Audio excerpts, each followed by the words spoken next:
والصلاة والسلام على سید المرسلین اما بعد فاعوذ باللہ من الشیطان الرجیم بسم اللہ الرحمن الرحیم۔ اللہ تعالیٰ کے فضل و کرم سے ہمارا یہ درس قرآن جاری و ساری ہے۔ انشاء اللہ تعالیٰ العزیز آج ہم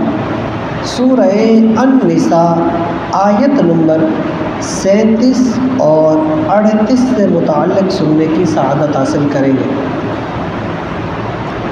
جو سابقہ آیتیں گزری ہیں اس میں اللہ تعالیٰ نے فرمایا اللہ کی عبادت کرو، اس کے ساتھ کسی کو شریک نہ کرو، اور جو رشتے ہیں ان کے ساتھ اچھا سلوک کرنے کی ترغیب دی گئی۔ والدین کے ساتھ، رشتہ داروں کے ساتھ، پڑوس کے ساتھ، محلے داروں کے ساتھ، دوستوں کے ساتھ، یا جو آپ سے میل ملاپ کرنے والے لوگ ہوں، یعنی مسافر کی اگر آپ کو میزبانی کرنے کا شرف ملے یا اس طرح کا کچھ بھی، تو سب کے ساتھ، مطلب یہ ہے کہ سب کے ساتھ اچھا سلوک کریں، یہ ترغیب دی گئی۔ اس کے آگے اب اللہ تعالیٰ نے ایک چیز اور ارشاد فرمایا کہ الذین یبخلون ویأمرون الناس بالبخل، وہ لوگ جو خود بخیل ہیں، الذین یبخلون جو خود بخل کرتے ہیں، اور وَيَأْمُرُونَ النَّاسَ بِالْبُخْلِ اور لوگوں کو بھی بخل کی ہی بات کرتے ہیں، یعنی دوسروں کو بھی یہی کہتے ہیں کہ تم بھی بخل کرو۔ وَيَكْتُمُونَ مَا آتَاهُمُ اللَّهُ مِنْ فَضْلِهِ اور چھپاتے ہیں وہ اس چیز کو جو اللہ نے اپنے فضل سے ان کو عطا کی ہے۔ تو اس سے جو آیات کا جو شان نزول ہے اس حوالے سے آتا ہے کہ یہ یہود کے حق میں نازل ہوئی۔ کیوں؟ ایک تو اللہ نے یہود کو خاص ایک علم عطا کیا تھا اور فضیلت عطا کی تھی کہ توریت کے اندر اللہ نے حضور کی آمد کی بہت ساری نشانیاں بتائی تھیں جو بہت زیادہ وضاحت کے ساتھ تھیں، لیکن انہوں نے اس کو چھپایا اور لوگوں کو نہیں بتائی۔ پہلے بتاتے تھے، اس کی بہت ساری تفصیل پہلے گزر چکی ہے، لیکن جب حضور نے اعلان نبوت کر دیا، آمد ہو چکی، اس کے بعد ان لوگوں نے اس کو چھپا لیا، نہیں بتاتے تھے۔ ایک تو ان کے اس چیز کی طرف اشارہ کیا، اللہ نے تم پر فضل کیا تھا، تمہیں مقام، مرتبہ، علم، سعادت دی تھی، تم نے اسے چھپایا، یہ غلط۔ اور دوسری چیز، یہی یہود تھے ابتدائے اسلام میں، آپ سب جانتے ہیں کہ مکے میں جب ظلم و ستم بڑھا تو حضور نے ہجرت کا حکم دیا، صحابہ کرام اور پھر بعد میں حضور علیہ الصلوۃ والسلام خود بھی ہجرت کر کے مدینے آ گئے۔ حال یہ تھا، زمینیں تھیں، جائیداد تھی، پیسے تھے، سونا چاندی تھا، اور کچھ چیزیں تھیں، وہ سب لوگ مکے میں چھوڑ کے مدینے گئے تھے جو مہاجرین تھے۔ تو مہاجرین کے پاس کچھ تھا نہیں، اور مدینے والے جو تھے انہیں انصار کہا جاتا ہے۔ انصار کا مطلب ہے مدد کرنے والے، اور انہیں انصار اس لیے کہا جاتا ہے کہ انہوں نے مکے والوں کو ویلکم کیا اور انہیں اپنے ساتھ شامل کیا، یہاں تک کہ ایسا آتا ہے لوگوں نے اپنی زمینیں بانٹ دی اور کہا کہ آدھی میری اور آدھی جو میرے ساتھ حضور نے مہاجر بھائی کو لگایا آدھی اس کی۔ یہاں تک آتا ہے کہ کاروبار بانٹ دیے، آدھا میرا آدھا آپ کا، جس کے پاس جو تھا ایسا کیا۔ اور یہاں تک بھی روایتیں ملتی ہیں کہ بعض ایسے صحابہ جن کی 2 یا اس سے زیادہ نکاح تھے، شادیاں تھیں، انہوں نے اپنی ایک بیوی کو طلاق دی اور عدت گزارنے کے بعد اپنے اس مہاجر صحابی بھائی سے اس کا نکاح کروا دیا تاکہ وہ اپنا گھر بسا سکے۔ تو یہ اتنا زیادہ یہ جو محبت اور ایثار کی جو مثال ہے یہ اس کے علاوہ کہیں نہیں ملتی۔ تو یہ جو چیز تھی نا صحابہ کے درمیان، وہ یہود انصار صحابہ کو کہتے تھے اتنا خرچ نہ کرو ان پر، کیا پتہ یہ جو نئے دین کی بات کرتے ہیں کب تک چلے، تو تم اپنی دولت کو خراب نہ کرو اور ان کے اوپر اتنا نہ بہاؤ، ہمیں ڈر لگتا ہے کہ تم پر فقر نہ آ جائے، تم پر غریبی نہ آ جائے، تم پر فقیری نہ مسلط ہو جائے، اپنے مال کو بچا کے رکھو۔ تو وہ جو ان کو کہتے تھے نا تاکہ یہ وسوسوں میں پڑے، اللہ نے اس طرف ان کو اشارہ دیتے ہوئے کہا اللہ سب جانتا ہے، فرمایا الذین یبخلون، وہ جو خود بخل کرتے ہیں، نہ خود خرچ کرتے ہیں، اور جو اللہ نے ان کو علم سے نوازا اس کو بھی چھپاتے ہیں، خود بخیل ہوئے۔ اور فرمایا وَيَأْمُرُونَ النَّاسَ بِالْبُخْلِ، لوگوں کو بھی یہی بات کرتے ہیں کہ بھی تم بھی نہ کرو خرچ ان پر، یہ یہود کی بات۔ تو فرمایا وَيَكْتُمُونَ مَا آتَاهُمُ اللَّهُ، چھپاتے ہیں اس چیز کو، حالانکہ ان کو تو اللہ نے علم دیا پھر بھی چھپا رہے ہیں اس چیز کو۔ تو فرمایا من فضلہ، اللہ نے تو ان پر فضل کیا تھا، انہوں نے اس کی قدر نہیں کی اور انہوں نے غلط راستہ اپنایا، تو انجام کیا؟ فرمایا وَأَعْتَدْنَا لِلْكَافِرِينَ، اور اللہ نے فرمایا کہ ہم نے ان کافروں کے لیے، ان لوگوں کے لیے عذاب مہینہ، ذلت کا عذاب تیار کر رکھا ہے، یعنی ان کے لیے ذلت ہے، ان کے لیے رسوائی ہے، ان کے لیے آخرت میں کوئی بھلائی نہیں ہے۔ فرمایا والذین ينفقون اموالهم، پیچھے تو یہ کہا نا کہ جو بخل کرتے ہیں، اب دوسری بات کہ وہ لوگ جو خرچ تو کرتے ہیں لیکن فرمایا والذین ينفقون، اور وہ لوگ جو خرچ تو کرتے ہیں اموالہم، اپنے مال کو، رئاء الناس، لیکن وہ لوگوں کو دکھاتے ہیں، وہ دکھاوے کے لیے خرچ کرتے ہیں، ولا یؤمنون باللہ ولا بالیوم الاخر، اور ان کا یہ یقین، ان کا یہ ایمان نہیں ہوتا اللہ پر اور آخرت کے دن پر، وہ اللہ کی رضا کے لیے کام نہیں کر رہے ہوتے، اپنی آخرت کے لیے ذخیرہ نہیں کر رہے ہوتے، وہ لوگوں کو دکھا رہے ہوتے ہیں۔ تو فرمایا وَمَن یَکُنِ الشَّیطَانُ لَهُ قَرِینًا، اور وہ لوگ کہ جن کا شیطان ساتھی ہے، فَسَاءَ قَرِینًا، بہت بہت بہت بری ان کی سنگت ہے یا بہت برا ان کا ساتھ ہے۔ اس آیت سے جو چیز ہے یہ عبرت پکڑنی چاہیے ان لوگوں کو، ایک جو خرچ نہیں کرتے، بخل کہا جاتا ہے جو خرچ نہیں کرتے، اور اس میں علماء نے بڑی اس کی تفصیلیں لکھی ہیں کہ اس میں بہت سارے لوگ ہیں، صرف دولت خرچ نہ کرنا بخل نہیں ہوتا، بلکہ جس کے اندر جو صلاحیت ہے اسے چھپانا،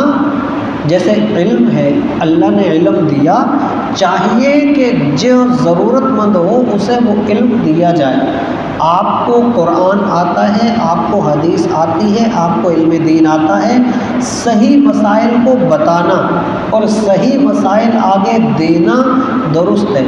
اگر آپ علم چھپاتے ہیں یا غلط استعمال کرتے ہیں اس کا حساب ہے، اور اللہ تعالیٰ ایسوں پر سخت پکڑ کرنے والا ہے۔ اور دوسری چیز،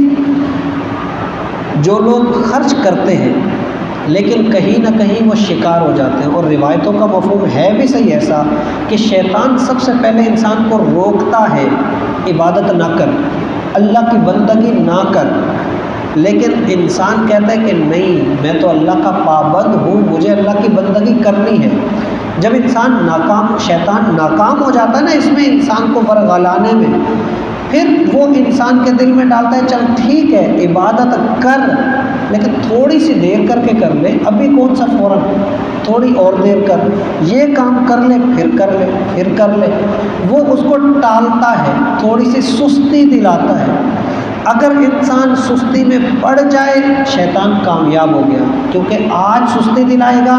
پھر سستی دلائے گا، پھر تھوڑی اور سستی دلائے گا، اور ایک دن چھڑا دے گا۔ لیکن اگر انسان تگڑا ہو جائے اور شیطان اس میں بھی ناکام ہو تو پھر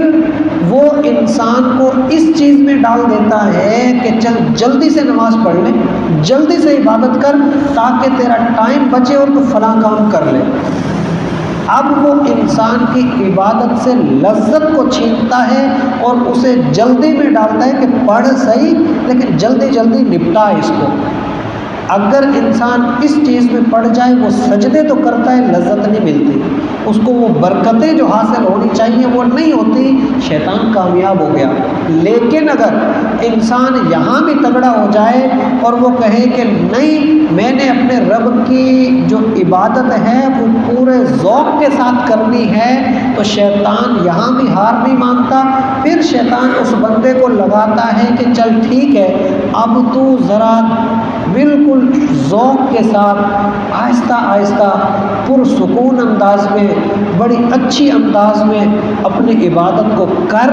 تاکہ لوگ تجھے دیکھیں تو لوگ رشک کریں، لوگ کہیں کہ ہاں یہ عبادت گزار بندہ ہے، یہ تو بہت ہر وقت اس طرح کے لگا رہتا ہے، یہ بڑا ایماندار بندہ ہے، یہ بڑا پرسوز انداز میں تلاوت کرنے والا بندہ ہے، یہ بڑا اچھا بیان کرنے والا بندہ ہے۔ وہ پھر اس چیز میں لگاتا ہے کہ چل اب تو دکھاوے میں آ جا۔ اگر کہیں بھی نہیں پھنستا تو انسان ایک بار، دوسرا بار، تیسرا بار، چوتھا بار، یہ نہیں ہے کہ شیطان صرف عبادت سے روکتا ہے، بعض اوقات یہ شیطان عبادت میں لگا کے بھی انسان کو نقصان دیتا ہے، تو یہ بھی انسان کے لیے شیطان کا وار ہے۔ تو اللہ نے اسی لیے فرمایا والذین ينفقون اموالهم، خرچ تو کر لیتے ہیں لوگ، اللہ کی راہ میں دے تو دیتے ہیں لوگ، غریبوں کو کھلا تو دیتے ہیں لوگ، پہنا تو دیتے ہیں لوگ، مسجدیں بنا دیتے ہیں لوگ، لیکن ہوتا کیا ہے؟ دکھاوا۔ اور فی زمانہ اگر دیکھا جائے بہت ساری اس کی مثالیں ہیں۔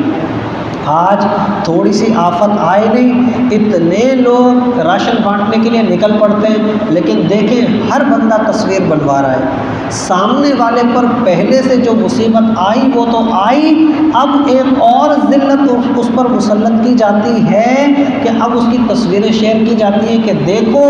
یہ ضرورت مند ہے اور ہم اس کو دے رہے ہیں۔ بہت سارے لوگ ہوتے ہیں مسجدیں بنواتے ہیں، لیکن ہزار بندوں کو پھر سنا رہے ہوتے ہیں میں نے یہ کام کیا، میں نے یہ کام کیا۔ روایتوں کا مفہوم ہے بروز قیامت اللہ تعالیٰ کچھ لوگوں کو کہے گا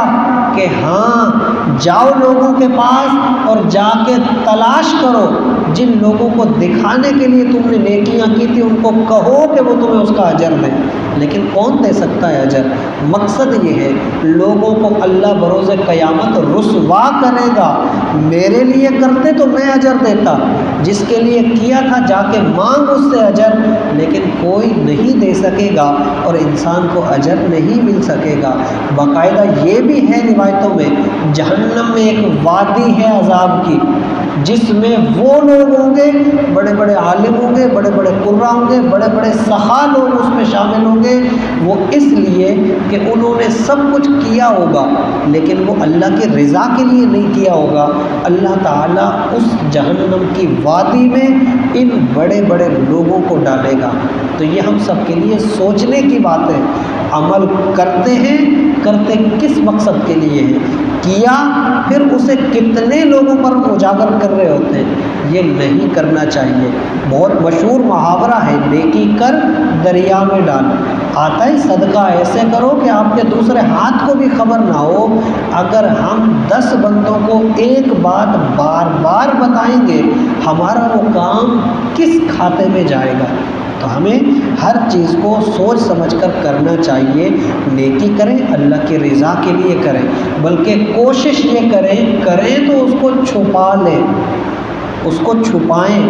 اور دوسروں کو بھی روکیں کہ اس کو نہ ظاہر کریں۔ اور ہم لوگ اگر خود اپنی ہی زبانی لوگوں کو بتائیں گے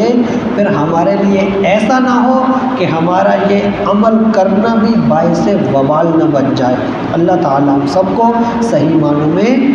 نیک بننے کی اور اللہ کی رضا کے لیے نیکی کرنے کی توفیق عطا فرمائے۔ اس کے آگے اللہ نے فرمایا، آخر میں فرمایا کہ وَمَن يَكُنِ الشَّيْطَانُ لَهُ قَرِينٌ فَسَاءَ قَرِينًا، جن کے ساتھ شیطان لگ جاتا ہے نا، بہت برا ساتھی ہے یہ۔ اس سے مراد یہی ہے آپ کرو گے تو صحیح نیکیاں، لیکن شیطان آپ کے ساتھ ہے، کہیں بھی آپ کو اس نے بہکایا، اس کے بہکاوے میں آ گئے، اس کا مطلب آپ نے اپنے ساتھ اس کو رکھ لیا۔ اس کا ایک مطلب تو یہ ہے۔ دوسرا یہ ہے کہ جو بندہ گناہ کرتا ہے، شیطان کی بات پر عمل کرتا ہے، بروز قیامت جہنم میں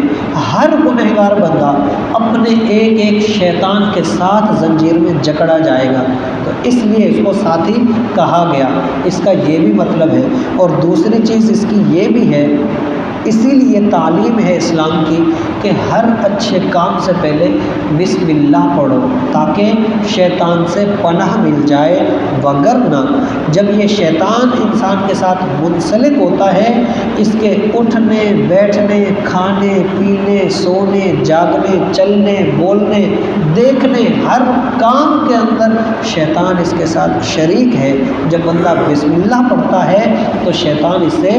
دور کر دیا جاتا ہے، کیونکہ انسان پھر اللہ تعالیٰ کی پناہ میں آ جاتا ہے۔ اس لیے کہا گیا کہ بسم اللہ پڑھ کر یہ کام کیا جائے تاکہ اس سے بچت ہو۔ یہاں تک بھی آتا ہے، آداب میں سے ہے کہ اگر آپ اپنی اہلیہ کے بھی قریب جانا چاہ رہے ہیں تو پھر نیکی کی نیت سے اور بسم اللہ پڑھ کر جائیں، کہیں ایسا نہ ہو کہ شیطان وہاں بھی آپ کے ساتھ شامل ہو اور پھر یہ آپ کی نسلوں تک کو خراب کرے۔ اللہ تعالیٰ سے دعا ہے اللہ تعالیٰ ہمیں سمجھنے کی توفیق عطا فرمائے، علم دین کی برکتیں حاصل کرنے کی توفیق عطا فرمائے۔ وما علینا الا البلاغ المبین۔